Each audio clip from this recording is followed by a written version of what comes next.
వానకాలం చురు అయింది కదా. క్షత్రిలు వానకోట్లు ఎండబెట్టుకొని తిరుగురి. ఏ టైంలో వానదేవుడు వాల్కరిస్తుండో ఎరకైతలే. మనుషులం మనకే వాన వచ్చినప్పుడు తడవకుంట షాపుల ముంగట బాంకులలో నిలబడితే ఎలగొట్టి సాటియనోళ్ళు ఇంకా మూగ జీవాలను ఎవరి దగ్గర తీస్తారు చెప్పుర్రి. కానీ గీ అక్క వానల దడిచి మరి వీధి కుక్కలకు ఓ చిన్న గుడిసేసింది. ఇయాల రేపు మనం దడిచి ముద్ద ముద్దయి పక్క పొంటి నడుచుకుంటూ పోయినా కూడా ఇంత క్షత్రి అడ్డం పెట్టనోళ్ళు ఇంకా రోడ్ల మీద తిరిగే జీవాల మీద జాలి చూపిస్తారు. కానీ అందరు ఒక్క తీరే ఉండరు కదా.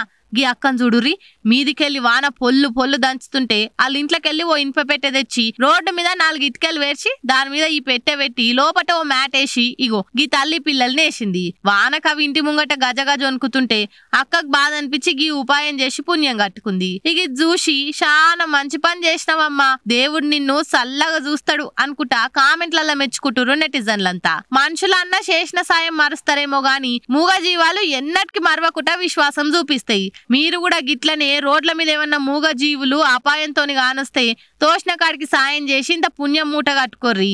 ఏమంటున్నాం?